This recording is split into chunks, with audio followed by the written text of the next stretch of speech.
also, they make a lot of noises. Spice. I was like, you make it more spice. I love spice. And then, 안녕하세요. 저는 스웨덴에서 온 마기다라고 해요. I've been in Korea for 2 years and I think it's 10 months now, so almost 3 years. I think recently, because I couldn't meet many people, like I'm sad about it, but I would say I have a lot of Korean friends. Actually, so in the beginning, I mostly hung out with foreigners, but I kind of realized that if I keep hanging out with foreigners, I can't learn the culture, I can't learn the language. So when I was studying at Yonsei, I actually joined I think it was up to 4 different clubs when it was the most, like 동아리. And through the 동아리, I ended up both making friends because it was like English clubs, so people who wanted to learn English and wanted to learn Korean, that kind of people. So I met a lot more foreigners who were staying longer time in Korea as well. But also since I did several music clubs, I found a lot of Korean friends that similar interests as me and that I'm still quite good friends with today. So that's the main way I found friends actually.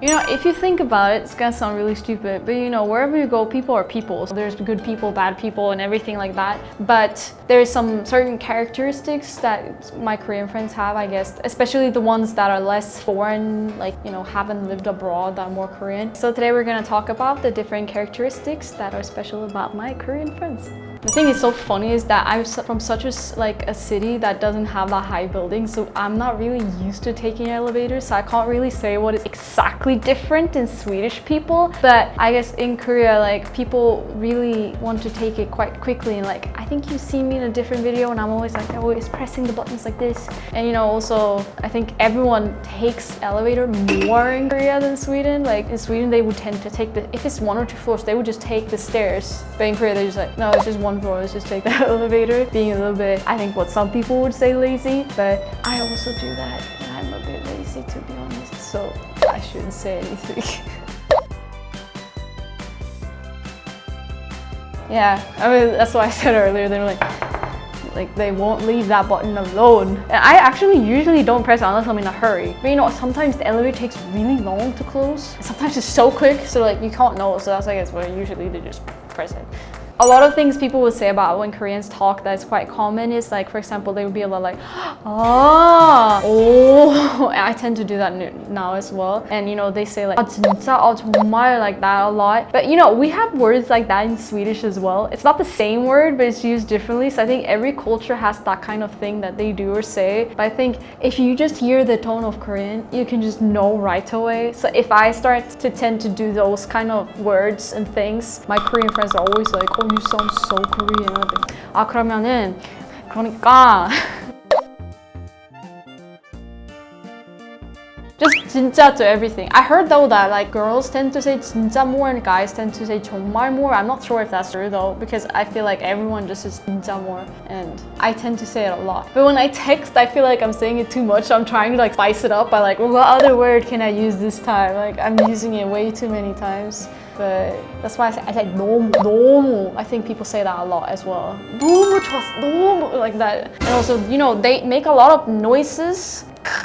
And I have a friend, she always when she sees a good-looking man, she always does this. If she watches this, she's gonna know who I'm talking about. Yeah, I think people really like to shorten words a lot in Korean. I have some problems with this because, for me, I can't understand it. So I used to write it down and, now I think I'm getting it. But sometimes it's so confusing because I think that this is the official word for it, but it's actually shortened. And then they tend to shorten new words. And I can't figure out which words they're shortening together. So I just get really confused. In Korea, obviously, there's a lot of doors everywhere that you need to open. And a lot of them are, the ones who have push. And I think both Koreans and me as well, even though it says on the door and I know which one is which, I also tend to push it the wrong way a lot. And it will be say oh, one door is locked so you can't open it, and I see people trying to open it all the time. So I just don't think people read that much on the doors. Again, I do that too, so I shouldn't say anything. But also there's the famous thing I think a lot of people know about, that when they come to Korea they get quite surprised that people don't tend to hold the door open up for other people. I guess in Europe or most other places, if you see someone coming behind you, you would hold the door open, you say thank you. But really people don't tend to do that. But I did notice since I came and until now, it has changed slightly. And I think now if I hold open the door, sometimes more than before, people actually say thank you. And actually many times someone would hold open the door for me as well.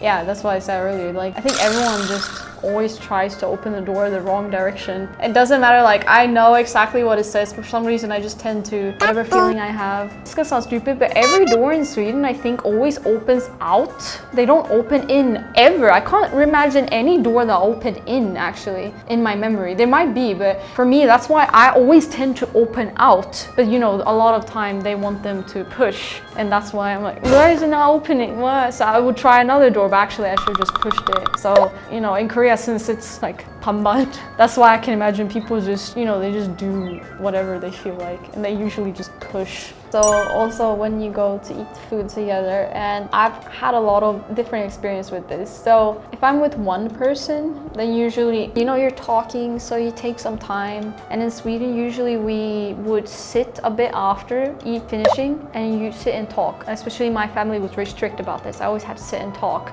But I felt like in Korea, first of all, they want to eat quickly. They eat very quickly to the point where I feel stressed and I need to eat quicker. And then also they want to leave very quickly. But for some reason I find it nice that people want to leave quickly, because sometimes I don't want to stay. And, you know, I was so frustrated about that culture in Sweden a lot of times. It's like, I'm kind of happy when they're like, let's just go, let's go, move on with what we're doing, let's go another place, let's go icha, you know. But sometimes, you know, when you just want to sit and talk to someone and they just want to leave, and that can get a little bit frustrating. Like, you don't want to talk to me, like, you don't want to sit here with me. A little bit sad somehow. But also, a lot of times I get like really hot food, and you know, I burn my tongue really easily, and I'm also like, I tend to eat slower. My mom taught me like that. But then the other people are like as soon as they get the hot food, I'm like, how are you not burning your entire mouth? I don't get it. And they just finish it so quickly. I feel so embarrassing. They're eating by myself, kind of. So that happened a lot. Yeah, everything's just 시원하다. Doesn't matter what it is. But I mean, 시원하다 is kind of like a word that fits into so many situations. So I don't think it can be just one thing. If you feel the 시원, then it is there, you know, if that makes sense. They say that to me too. They say like, oh, actually whenever I go to a restaurant, they never ask the Koreans about, can you eat this? But they will ask, can you have this? This is spicy. And sometimes I said to them, oh, spice. I was like, can you make it more spicy? I love spice. And then, you know, obviously it was so spicy I could barely eat it. But I just want to prove a point. Don't always ask me, please. Like, I will tell you if I don't like it, but I have a lot of Korean friends that actually cannot eat spicy. So it's funny when I want to eat it, but they don't want to eat it. And then the restaurant owner is just so confused. And they're like, you spicy? What? Sometimes I meet people first time, they always ask, can you eat spicy? Can you eat spicy? I can. I think the food one. Like the other one is like, it depends on person. Doesn't matter how foreign-minded. I have the most foreign-minded friends. They eat so quickly. Everyone eats so quickly. I can't keep up. Like, and also if you're in a barbecue restaurant, I have to like fight to get the barbecue because I like it well done, but they just want to eat it, and I'm like, put my little Swedish flag in it. Like, I'm commandeering this piece of meat. Don't take it, please. It was like, I can relate both positively and negatively to that situation. So today I talked about the 4 characteristics of my Korean friends and compared it to how it was with my friends and my experiences in Sweden. 이 영상 재밌게 봤으면 좋아요, 구독하고 댓글 남겨주세요.